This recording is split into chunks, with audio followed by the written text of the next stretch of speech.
کاغذ ڈالو، پرزا ڈالو، لوہا ڈالو، لکڑ ڈالو، کپڑا ڈالو، مٹی سے سوا بن گئی. ٹھیک. تو یہ جو بھوک اور پیاس، اور اب جون کا رمضان ہے تو بھوک پیاس عروج پر ہوگی، اس سے آگ بھی عروج پر ہوگی. اس آگ میں جو میرے اندر جلتی ہے بھوک اور پیاس کی وجہ سے، اس میں اللہ کیا کرتا ہے؟ اس میں اللہ روزانہ پچھلے سال کے گناہ ڈالتا ہے اور جلاتا ہے. آگ جل رہی، گناہ ڈالو، جل گئے، ڈالو جل گئے، ڈالو جل گئے، ڈالو جل گئے، ڈلتے گئے ڈلتے گئے ڈلتے گئے. آخری روزے پورے سال کے جتنے گناہ تھے سارے جلا کے اللہ اسے پاک صاف کر دیتے. چل میرا بندہ موج کر، پچھلے سب معاف، سب معاف. تو ہمارے سارے پکوڑے والوں کو شوق چڑھا ہوا، رمضان آئے پکوڑے وکن گے، سموسے والے آندے پہ رمضان آوے سموسے وکن گے، جتیاں والے آندے پہ عید آوے جتیاں وکن گیا.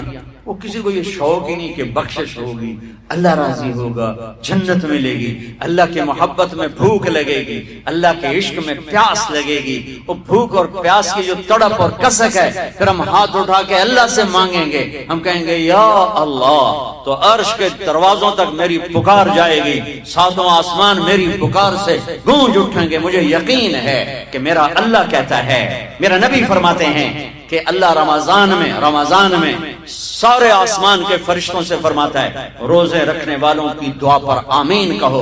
عرش کے فرشتوں سے اللہ فرماتا ہے میری تسبیح چھوڑ دو، رمضان کے روزے رکھنے والوں کی دعا پر آمین کہو، آمین کہو. عرش فرش میں گونج اٹھتی ہیں میری دعائیں، میری صدائیں. میرے نوحے، میرے گریے ہلا دیتے ہیں. اگر بھوک پیاس میں مزے آ رہے ہوں کہ واہ یا اللہ تو نے کہا تھا نا، دیکھ میں بھوک سے بیٹھا ہوں. اس لیے افطار کے وقت دعا کیوں قبول ہے؟ افطار کے وقت کھانا سامنے ہے، پانی سامنے ہے، اور آواز کان لگے ہوئے ہیں سائرن کی آواز پر، تو اللہ کہتا ہے یہ فرشتے، یہ میرے بندے، کھانا بھی سامنے ہے، پانی بھی سامنے، یہ کیوں نہیں کھا رہے، یہ کیوں نہیں پی رہے؟ بولو یا اللہ تیری محبت، میری محبت. چلو تم گواہ رہو، میں نے معاف. چل میرا بندہ مانگ، کھانے سے پہلے مانگ. وہ وقت مانگنے کا ہوتا ہے، پکوڑے کھانا نہیں ہوتا، سموسے دکھانا نہیں ہوتا. سموسے، پکوڑے، کچوریاں، سیون اپ، جام شیری، روح افزا، 500 چیزاں تو اندر پا لیں گے. سارے روزے دی تباہی پھیر کے رکھ دیتے. ایک مہینے کے لیے اوور آلنگ ہے، اوور آلنگ، ٹیوننگ ہے، ٹیوننگ. تھوڑا کھاؤ، تھوڑا کھاؤ، تھوڑا کھاؤ. ٹھنڈے شربت مت پیو، ٹھنڈے شربت مت پیو افطاری کے وقت. بعد میں پینا تو پی لو، این افطاری کے وقت اپنے اوپر ظلم مت کرو. سارے دن کا انجن گرم ہے، ایک دم اس کے اوپر برف پھینکتے ہو. تھوڑی دیر صبر کر کے سادہ پانی پی لو، نماز پڑھ لو، پی لو، جام شیری پیو، سیون اپ پیو، جو مرضی پیو، ٹھنڈا پیو، گرم پیو، جو مرضی پیو. لیکن این روزے کے وقت بچو تلی ہوئی چیزوں سے، کراری چیزوں سے، مسالے دار چیزوں سے، ثقیل چیزوں سے بچو. ہلکا پھلکا رکھو پیٹ کو، ہلکا پھلکا، تاکہ روزے کا مقصد حاصل ہو کہ جسم پاک ہو، غلاظتوں سے، گندگیوں سے پاک ہو، صاف. ہاں، اور اپنے دل کو بھی صاف. رمضان میں سب کی بخشش ہو جاتی ہے، سب کی. 4 نہیں بخشے جاتے، 4 آدمی نہیں بخشے جاتے، 4 قسم کے مرد عورت سب کی بخشش ہو جاتی ہے، سب کی 4. اللہ تعالی ہماری حفاظت فرما دے. کسی بھائی میں یہ عیب ہے، ابھی سن کے توبہ کر لینا. شراب پینے والا، مستقل شراب پینے والا، رمضان میں بخشش. ماں باپ کا نافرمان، ماں باپ کا نافرمان، بخشش. ماں باپ کا نافرمان کے لیے تو میرے نبی نے کہا کہ اللہ ہر گناہ کی سزا موت کے بعد دے گا. ماں باپ کے نافرمان کو یہیں سے شروع کرے گا اور آگے تک لے کے جائے گا. یہاں بھی سزا دے گا اور آگے بھی سزا دے گا. صرف ایک گناہ دنیا میں ایسا ہے، کفر شرک کی سزا بھی موت کے بعد، زنا شراب جوے کی سزا سود کی موت کے بعد ہے. ایک گناہ ماں باپ کی دل آزاری، دل دکھانا، اللہ یہاں سے یہ سزا شروع کرتا ہے اور آخر تک پہ چلاتا ہے. میرے نبی سے پوچھا گیا یا رسول اللہ قیامت کب آئے گی؟ آپ نے کہا اللہ کو پتہ. کا کوئی نشانی بتائیں؟ کہ جب ماؤں کو ذلیل کیا جائے گا قیامت آ جائے گا. ماں باپ کا نافرمان. تیسرا کون ہے؟ رشتہ داروں سے لڑنے والا. کبھی بھائی سے لڑا، کبھی بہن سے لڑا، کبھی خالہ سے، کبھی چاچے سے، کبھی مامے سے، کبھی تائے سے، کبھی پھوپھے سے. قریبی رشتوں سے لڑنے والا اور تعلق توڑنے والا، اس کی بخشش نہیں. چوتھا کون ہے؟ کینہ رکھنے والا. کینہ، شحن. ایک ہوتا ہے بغض، ایک ہوتا ہے کینہ. شحن، بغض، شحن. بغض کیا ہے؟ بغض کیا ہے؟ کہ مجھے انصر بھائی سے نفرت ہے، بغض، اور کینہ کیا ہے کہ میں ان کو نقصان پہنچانا چاہتا ہوں، نفرت کے ساتھ ان کے ٹانگیں کھینچنا چاہتا ہوں، اس کو کینہ کہتے ہیں۔ تو یہ 4 برائیاں معاف نہیں ہیں۔ ہاں کوئی توبہ کرے تو سب معاف ہوگا، سب معاف ہوگا، سب معاف ہوگا۔ تو اللہ نے ہمیں رمضان کا مہینہ دیا ہے، جہنم کے دروازے بند ہو جائیں گے، جنت کے دروازے کھل جائیں گے، فرض 70 فرض کے برابر ہو جائے گا، نفل فرضوں کے برابر ہو جائے گا، تراویح کے ہر سجدے پر 1500 نیکی لکھی جائے گی، ہر سجدے پر 1500 نیکی لکھی جائے گی، 20 رکعت 40 سجدے 60,000 روزانہ۔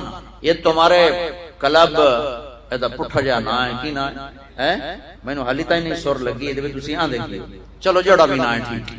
یہ بہت بڑا کلب مجھے نظر آیا، یہ یہاں باہر ایک چھوٹا سا پرچہ لگا دیں کہ جو یہاں آ کے تراویح پڑھے گا ہر سجدے پر اس کو 150 روپے دیں، 150 چھوٹو 15 روپے دیے جائیں، ہر سجدے پہ 15 روپے دیا۔ ایتھے ویکھا جی لڑائیاں کیویں ہوندیاں، اے سارے پوترے دادیاں نو چاہتے لے آون گے، دوترے نانیاں نو چاہتے، نانی ٹر اج تراویح تینوں پڑھاون، دادے نانیاں نو پوچھدا کوئی نہیں، نانی عید ہو جاونی، تسی ایتھے اعلان کر کے لکھ دیو بھئی جڑا ایتھے آوے گا انہوں اسی فی سجدہ 15 روپے دیواں گے۔ ایتھے پھر چھوٹے ویکھے جے کیویں چل دے، او میرے نبی، او میرے نبی، او میرے محبوب، او میرے پیارے اور میرے اللہ کے پیارے دلارے راج دلارے، وہ کہہ رہے ہیں او میری امت 1 گھنٹہ لگا لو، 1 گھنٹہ 40 سجدے، ہر سجدے پہ 1500 نیکی، 60,000 نیکیاں، اور ہر سجدے پر جنت میں ایک سرخ یاقوت کا محل، اور ہر سجدے پر جنت میں ایک درخت جس کے نیچے 100 سال گھوڑا دوڑ سکتا ہے۔ اتنے تھوڑے وقت میں اتنی کمائی۔ اب 8 تراویح پڑھ کے آدھی مسجد خالی جا رہے، کتھے جا رہے ہو، کی کرن جا رہے ہو، کوئی کام نہیں، 8 پڑھ کے جوتا اٹھا کے جا رہے ہیں۔ اے بھائی پڑھ دو، سال کے بعد آیا ہے موقع اللہ سے لینے کا، اور ہر سجدے پر یہ کچھ اللہ دے رہا ہے۔ اور پھر جب آخری رات ہوتی تو اللہ فرماتے ہیں میرے فرشتوں، میرے بندوں کی رات کی تراویح اور دن کا روزہ، اس کے بدلے میں نے ان کے پچھلے سارے گناہ معاف کر دیا۔ اور آسمان پہ ایک فرشتہ اعلان کرتا ہے یا باغ الخیر ابشر و اقبل، اے بھلائی کے چاہنے والے آگے بڑھ خوشخبری ہو، اور اے برائی کے کرنے والے بس کر اور واپس ہو۔ اور اللہ کا عرش مستقل پہلے آسمان پہ آ جاتا ہے، عرفات کے دن صرف عرفہ کے دن پہلے آسمان پر، لیکن رمضان میں پورا رمضان عرش پہلے آسمان پر۔ اور میرے اللہ کا ہے کوئی بخشش چاہنے والا، ہے کوئی توبہ کرنے والا، ہے کوئی رزق لینے والا، ہے کوئی سوال کرنے والا، ہے کوئی دنیا اور آخرت کی حاجت لینے والا، ہے کوئی مانگنے والا۔ ہر وقت اللہ کی طرف سے اعلان ہوتا ہے اس مہینے کو بناؤ، دنیا کماؤ، حلال کمانا کوئی، میں تو ویسے مذاقن کہہ رہا ہوں، ہر ایک دنیا کمانا کوئی منع تھوڑا ہی، حلال کمانا کوئی منع تھوڑا ہی ہے، لیکن ایسی کمائی میں نہ لگو کہ روزے پہ زد پڑے، تراویح پہ زد پڑے، تلاوت پہ زد پڑے۔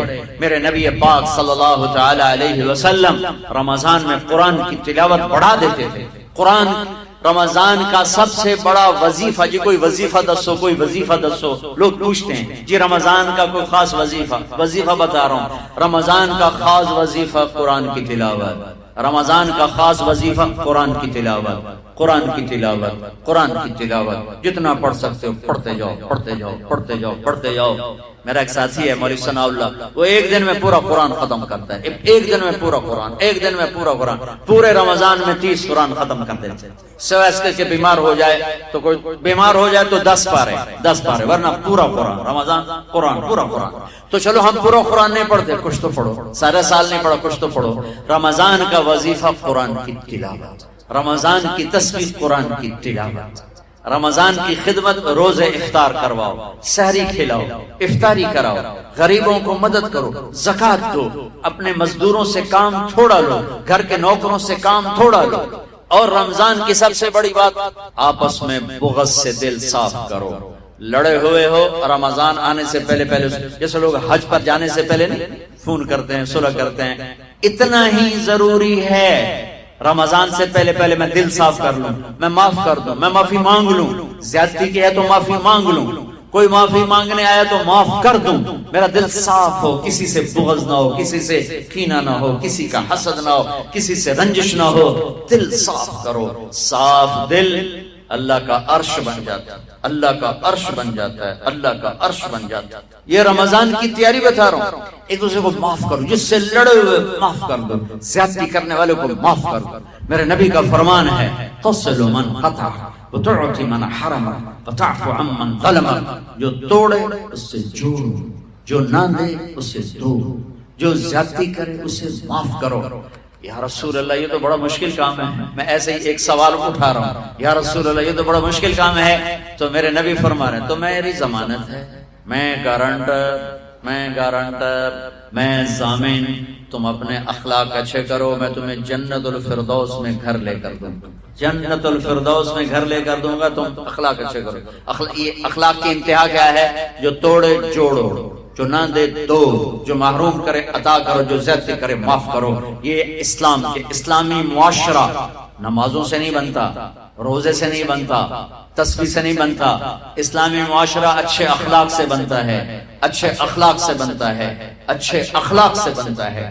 ان بیویوں سے کہتا ہوں اپنے خامند کو سب سے زیادہ عزت اہمیت دو۔ شادی کے بعد ماں باپ کا حق پیچھے، بہن بھائیوں کا حق پیچھے، حتیٰ کہ اولاد کا حق بھی پیچھے ہے، اور خامند کا حق پہلے ہے۔ بہت سی عورتیں اپنی نادانی کی وجہ سے ماں باپ کے پیچھے لگ کر اپنے خامند کو چھوڑ دیتی، خامند کو ذلیل کر دیتی ہیں، اپنے بچے کے پیچھے لگ کے اپنے بچوں کی وجہ سے اپنے خامند کو بے عزت کرتی ہیں۔ بہت سے باپ اپنے بچوں کی وجہ سے بیوی کو بے عزت کرتے ہیں، یا اپنے ماں باپ کی وجہ سے بیوی کو بے عزت کرتے ہیں۔ یہ سب بے اعتدالیاں میرے معاشرے میں ہیں۔ اللہ کا واسطہ دیتا ہوں ایک دوسرے کو عزت دو، رشتوں کو عزت دو۔ ہر ایک کا اپنا مقام ہے، ہر ایک کو اپنے مقام پر رکھو۔ ماں باپ کی وجہ سے بیوی کو بے عزت نہ کرو، بیوی کی وجہ سے ماں باپ کو بے عزت نہ کرو، بیوی اپنے ماں باپ کی وجہ سے خامند کو بے عزت نہ کرے۔ یہ وہ رشتہ ہے جس میں اولاد بھی نہیں داخل ہو سکتی، اولاد کو بھی پیچھے کیا گیا ہے خامند اور بیوی کے رشتے میں۔ اور یہ وہ رشتہ ہے جس سے میرے اللہ نے اپنی نشانیوں میں سے ایک نشانی بتایا ہے، ایک نشانی من آیاتہ ان خلقکم من تراب۔ میں ٹپس پڑھتا ہوں آیات کے، ساری آیات میری بہت بڑی نشانی تو میں مٹی سے بنایا، واقعی نشانی ہے نا بھائی؟ ارے بولو من آیاتہ خلق السماوات والارض، میں نے ایک آیت چھوڑ دی، بعد میں پڑھوں گا۔ میری بہت بڑی نشانی زمین آسمان کا بننا، واقعی بہت بڑی نشانی۔ من آیاتہ منامکم باللیل والنہار، میری بہت بڑی نشانی تمہارا سو جانا اٹھنا، واقعی بہت بڑی نشانی۔ من آیاتہ یریکم البرق خوفا وطمعا، میری بہت بڑی نشانی بادل، بجلی، گرج، بارش، واقعی۔ من آیاتہ ان تقوم السماء والارض بامرہ، میری بہت بڑی نشانی زمین آسمان کھڑے ہوئے۔ من آیاتہ ان یرسل الریاح مبشرات، میری بہت بڑی نشانی کہ گرم ہوائیں ایک دم ٹھنڈی ہو کر بادل لے کر آتی۔ اب میں وہ آیت پڑھتا ہوں جو میں نے چھوڑ دی تھی، اور جو شاید آپ نے اس اینگل سے کبھی سوچا نہ ہو کہ اللہ کس چیز کو اپنی نشانی کہہ رہا ہے اور کتنی بڑی بڑی نشانیوں میں اس کو لا رہا ہے۔ میری بہت بڑی نشانی مٹی سے بنایا، میری بہت بڑی نشانی زمین آسمان بنایا، میری بہت بڑی نشانی جاگنے سونے کا سلسلہ بنایا، میری بہت بڑی نشانی بارش، بجلی، گرج، چمک، میری بہت بڑی نشانی زمین آسمان کا تھمے رہنا، میری بہت بڑی نشانی ہواؤں کا بادل لانا۔ اب سنو، من آیات ان خلق لکم من انفسکم ازواجا لتسکنوا الیہا وجعل بینکم مودۃ ورحمہ ان فی ذلک لآیات لقوم یتفکرون۔ اللہ اکبر۔ صرف یہاں یتفکرون کا لفظ اللہ لے کر آئیں کہ غور کرو گے تو پتہ چلے گا نشانی کیا۔ میرا اللہ کہہ رہا ہے کہ میری بہت بڑی نشانی ہے کہ میں نے خامد اور بیوی کا رشتہ بنایا۔ کبھی یہ اس طرف دھیان گیا کہ یہ جو ہم خامد بیوی بیٹھے ہیں یہ اللہ کی بہت بڑی نشانی، کبھی خیال ہے؟ اللہ اکبر۔ اللہ نے ماں باپ کا رشتہ بنایا، اسے نشانی نہیں کہا۔ اللہ تعالیٰ نے اولاد کا رشتہ بنایا، اسے نشانی نہیں کہا۔ اللہ نے دادے پوتے بھی جتلائے، اسے نشانی نہیں کہا۔ اللہ نے پھوپھی خالہ بھی بتائیں، دادیاں نانیاں بھی بتائیں، اسے اللہ تعالیٰ نے نشانی نہیں فرمایا۔ نشانی کسے فرمایا؟ خامد اور بیوی، یہ میں نے رشتہ بنایا، یہ میری کتنی بڑی نشانی ہے۔ اس ایک رشتے کو باقی رکھنے کے لیے سینکڑوں آیات ہیں، سینکڑوں آیات۔ اور طلاق سے نفرت کا اظہار، میرے نبی نے کہا علی طلاق سے بچنا۔ جب طلاق دی جاتی اللہ کا عرش کانپ اٹھتا ہے۔ ناجائز طلاق، بے جا، ضرورت کی وجہ سے طلاق لی بھی جا سکتی، دی بھی جا سکتی، یہ میں ایک اضافہ کروں گا، بہت سی بچیاں نہیں گزارا ہو رہا، خامن بدتمیز ہے یا سسرال ظالم ہے، وہ کہتی ماں سے میرا گزارا نہیں ہو رہا، میری جان چھڑا دو۔ نہیں بیٹی، گزارا کرنا ہوگا، صبر کرنا ہوگا، گزارا کرنا ہوگا، یہیں رہنا ہوگا۔ یہ ماں باپ کا ظلم ہے، یہ ماں باپ کا اپنی اولاد پر ظلم ہے۔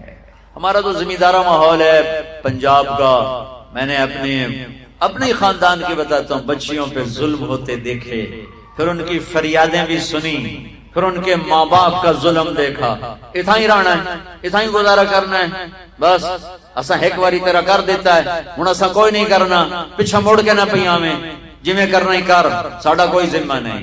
ماں باپ کہتے ہیں، ماں باپ، اور وہ ماہی بے آب مچھلی پانی کے بغیر تڑپتی ہے، اس طرح اس کا دن اور رات ہے، زندہ کی کھال کھچ رہی ہے، اس طرح اس کا دن اور رات ہے۔ اور ماں باپ کا جبر، گزارا کرنا ہے، گزارا کرنا ہے، تینوں بعد کون تیرا رشتہ کتوں آئے گا، تیری شادی کتوں کریں گے؟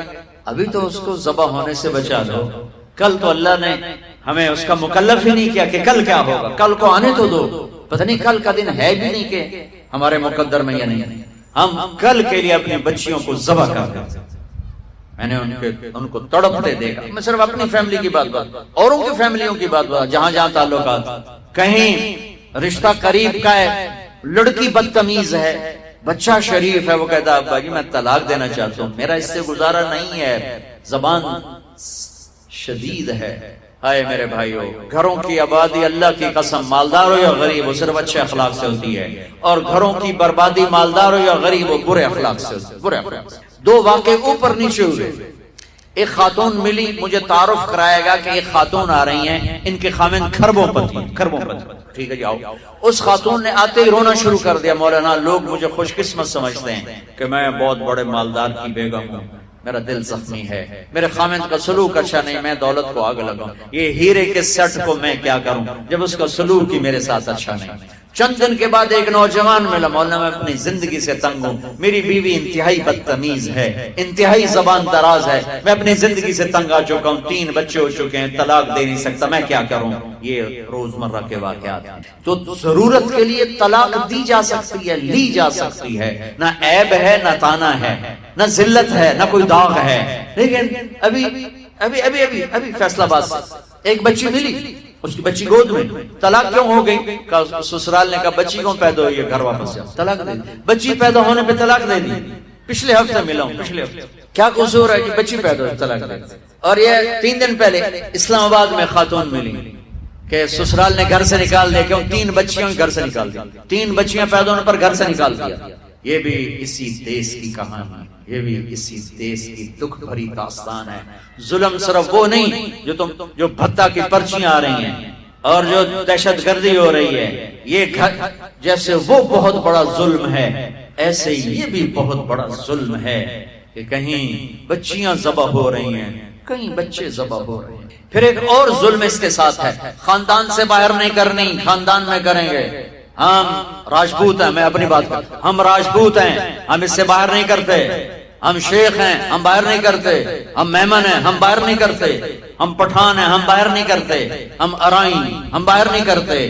اس بت کو توڑو، اس سے بڑی بچیاں برباد ہوئی ہیں، بڑی زندگیاں برباد ہوئی ہیں۔ میرے نبی نے فرمایا دین دیکھو اخلاق، اخلاق دین جہاں دیکھو رشتہ کر دو۔ اگر بچہ اپنی پسند کا اظہار کر دے تو اسے نافرمانی نہ سمجھو کہ تو اپنی پسند کا اظہار کیوں کرتا ہے۔ اگر بچی اپنی پسند کا کہہ دے کہ میری یہاں شادی کریں تو اسے بے ادب، اسے بے حیا نہ سمجھو۔ اس نے حیا کے ساتھ شریعت کے مطابق ایک چیز کا مطالبہ کیا ہے۔ اللہ کا واسطہ دیتا ہوں ماں باپ کو، اپنے بچے بچیوں کی شادی میں ان کی رائے لو، ان کی رائے لو، ان کی رائے لو۔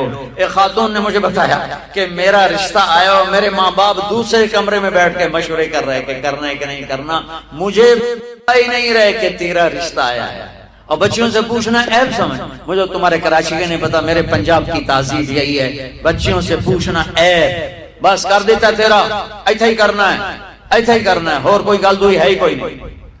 شرابی سے بات، میرے اپنے عزیز دوستوں کی بہت بڑی فیملی، بہت بڑا زمیندار گھرانہ، ایک بچی نے فون کہا مولانا صاحب صرف مجھے فون آیا کہ تیرے آسان تیری منگنی کر چھٹی ہے، بس فلانی تاریخ نو تیرا نکاح ہے، ٹھیک میرے ماں باپ ہیں، کر دیا، میں حاضر ہوں، لیکن مولانا اتنا تو میرا حق تھا کہ شرابی سے تو نہ کرتے، ایک شرابی سے میرا نکاح کرتا۔ میرے خاندان میں اور لڑکے بھی تھے، ایک شراب، ان کو پتہ یہ شراب پیتا ہے، میری زندگی رل گئی اس کے پیچھے، شرابی کے پیچھے۔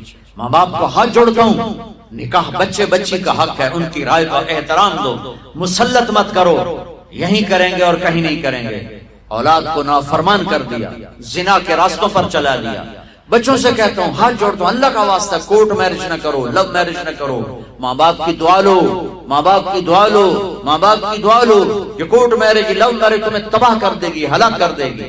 یہ محبت کا نشہ چند دنوں میں اتر جاتا ہے۔ عاشق معشوق اور ہوتے ہیں، خامن بیوی اور ہوتے ہیں، حقائق اور ہوتے ہیں، تصور تخیل اور ہوتے ہیں۔ میرے رب نے ایک اعتدال کا دین پیش کیا ہے، ایک اعتدال کا دین پیش کیا ہے۔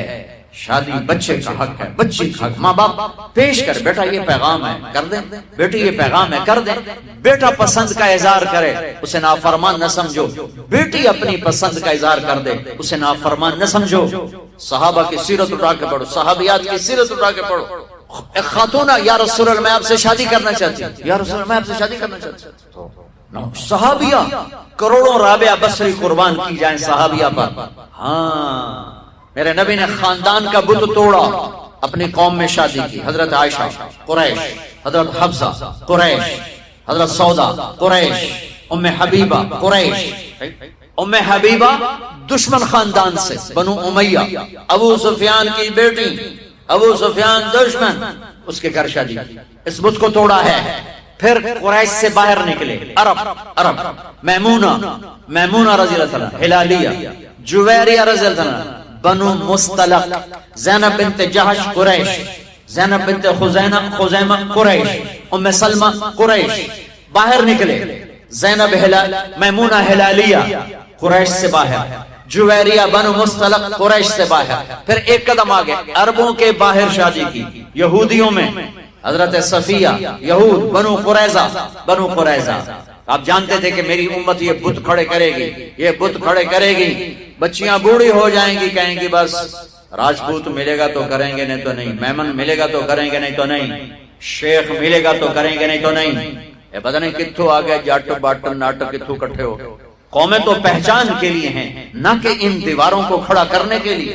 پھر اپنی بچیوں کو سنو، میرے نبی نے حضرت زینب کا رشتہ کیا، ابو العاص بنو امیہ، دشمن خاندان، حضرت رقیہ، حضرت عثمان بنو امیہ، حضرت ام کلثوم، حضرت عثمان بنو امیہ، مخالف دھڑے میں۔ حضرت عثمان اپنا دھڑا چھوڑ کے آ گئے، لیکن پیچھے نسبت تو بنو امیہ ہے۔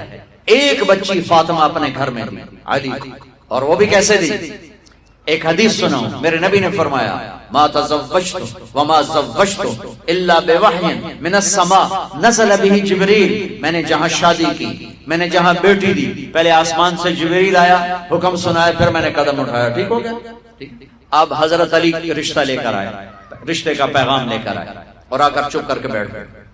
آپ نے فرمایا، آپ کو تو پتا تھا علی کیوں آئے بیٹھے، آپ نے کہا علی کیسے آئے؟ چپ، شرم کی وجہ سے۔ 21 سال عمر، حضرت فاطمہ کی 15.5 سال۔ پھر آپ نے خود کہا علی فاطمہ کے رشتے کے لیے آئے ہو؟ تو آپ نے کہا انشاءاللہ، اور یہ کہہ کر اٹھ گئے۔ تو حضرت علی بڑے پریشان سے اٹھے اور باہر آ گئے۔ باہر صحابہ انتظار کر رہے تھے کہ کیا بنتا ہے۔ صحابہ نے پوچھا کیا ہوا؟ کا انکار۔ کہیں انکار؟ وہ کیسے؟ کا کچھ بھی نہیں بولی۔ تو عبد الرحمن بن عوف کہنے گے کچھ تو بولے ہوں گے۔ کہا انشاءاللہ کہا تھا۔ کہا تو ہو گیا۔ کہا وہ کیسے؟ کہا نبی کا انشاءاللہ ہاں ہوتا ہے۔ اچھا اب یہ انشاءاللہ کیوں کہا؟ یہ کیوں نہیں کہا کہ ہاں ہو گیا؟ آسمان سے وحی آ چکی ہے، جبریل آ چکا ہے کہ فاطمہ علی کے لیے ہے، یہ جوڑا طے ہو چکا ہے، پھر ہاں کیوں نہیں کی؟ ارے آپ کو سمجھانے بتانے کے لیے۔ سنو میں کیا فریاد کر رہا، صرف عبادات کا نام اسلام نہیں ہے، یہ سب اسلام بیان کر رہا ہوں۔ میرے نبی گھر آئے، فاطمہ جیسی جنت کی شہزادی کو بلایا، بیٹی فاطمہ علی کا رشتہ آیا ہے، ہاں کر دو۔ کیا وحی کے آنے کے بعد بھی پوچھنے کی ضرورت تھی؟ جب اللہ کہہ چکے ہیں کہ فاطمہ علی کے لیے ہیں، اور آسمان سے جبریل آ چکے ہیں کہ یہ رشتہ آسمانوں پہ طے ہو چکا ہے، پھر یہ کیوں کہا فاطمہ بیٹی علی کا رشتہ آیا ہے ہاں کر دو؟ یہ کراچی والوں کو سکھانے کے لیے قیامت تک کی امت کو سکھانے کے لیے کہ بیٹیوں سے پوچھا جاتا ہے کہ یہ شادی بیٹی کا حق ہے، یہ نکاح بیٹے کا حق ہے، یہ ایجاب قبول ماں باپ کرتے ہیں یا لڑکا لڑکی کرتے ہیں؟ اور ایجاب قبول کے بغیر نکاح ہو سکتا ہے؟ میرے ایک دوست ہیں چودھری رفاقت منڈی باؤ، ان کے گاؤں کا ایک بچہ چھوٹی عمر میں بسوں پہ وہ نوکری پہ لگ گیا، وہ کنڈکٹر بن گیا، کلینر کنڈکٹر، وہ ساری زندگی اس میں گزر گئی، استاد جی جان دو، استاد جی جان دو، استاد جی کٹ لو، استاد جی آگے چلو، استاد جی پیچھے چلو، اس کی شادی ہونے لگی۔ یہ میں لطیفہ نہیں سنا رہا ہوں، صحیح واقعہ سنا رہا ہوں منڈی باؤ جی۔ اچھا مولوی صاحب آخیا ہاں بھائی پترا فلانے دی دھی تے اے او دا نام تے اے او دا پیو تے اتنا مار میں تینوں دتی تو قبول کیتی؟ آخر لگا جی آن دیو، تو اس کے بھائی نے اس کو کون نہیں ماری، کہندا جی جان دیو، وہ سمجھا شاید بھی آن دیو تو جان دیو، کٹ لو کر لو۔ ایجاب قبول کتنے ضروری لفظ ہیں کہ جب تک لڑکی لڑکا یہ نہیں کہیں گے نکاح نہیں ہوگا۔ یہ ماں باپ کا حق ہے، یہ بچوں کا حق ہے۔ تو آج ماں باپ کیوں ظلم کرتے ہیں کہ زبردستی اپنی مرضی کی شادی مسلط کرتے ہیں؟ اللہ کرے ہماری اولاد ہماری مرضی پہ شادی کرے۔ بچوں سے کہتا ہوں ماں باپ کی مرضی کی شادی کرو، ماں باپ کی مرضی کی شادی کرو، ماں باپ کی مرضی کی شادی کرو۔ میں تمہیں بغاوت کی راہیں نہیں دکھا رہا، لیکن جو ماں باپ جبر کر رہے ہیں میں اس کے سامنے ہاتھ جوڑ رہا ہوں، اس کے سامنے ہاتھ جوڑ رہا ہوں کہ واقعات سن سن کے دیکھ دیکھ کے میرا کلیجہ پکا ہوا ہے۔ میں اس لیے بول رہا ہوں یہ وہ مضامین ہیں جو نہیں ممبر سے بیان کیے جاتے، میں بول رہا ہوں کہ یہ میرے معاشرے کی دکھتی ہوئی رگیں ہیں۔ جہاں نیکی دیکھو وہاں رشتہ دے دو، چاہے خاندان، ہاں خاندان میں کو ترجیح دو، خاندان کو ترجیح دو، کوئی شک نہیں، لیکن اگر خاندان میں جوڑ دی باہر تلاش کرو۔ ہمارے لیے ہم بچی والے، ہم کیسے جائیں؟ بچی والے نہیں جا سکتے، یہ تو ہندوستان کی ہندی ثقافت ہے۔ میری بیٹی جوان ہے، میرے ذمہ میں اپنی بیٹی کا رشتہ تلاش کروں، میں جا کر کون بھئی میری بچی جوان ہے، اگر آپ کو مناسب لگے تو آپ ہمارا پیغام قبول کر لیں، لیکن ہم اپنی بچیوں کو بوڑھا کر دیتے ہیں، کوئی رشتہ آئے تو کریں، کوئی رشتہ آئے تو کریں۔ پھر ایک یہ جو رشتے کرانے والیوں کا چکر ہے، اس نے کتنے گھر تباہ کر دیے۔ تو ماں باپ سے کہتا ہوں رائے لو، اولاد سے کہتا ہوں ماں باپ کے خلاف نہ جاؤ، نہ جاؤ، نہ جاؤ، نہ جاؤ، برکت کیا دین سارا ہاتھ سے نکل جائے گا۔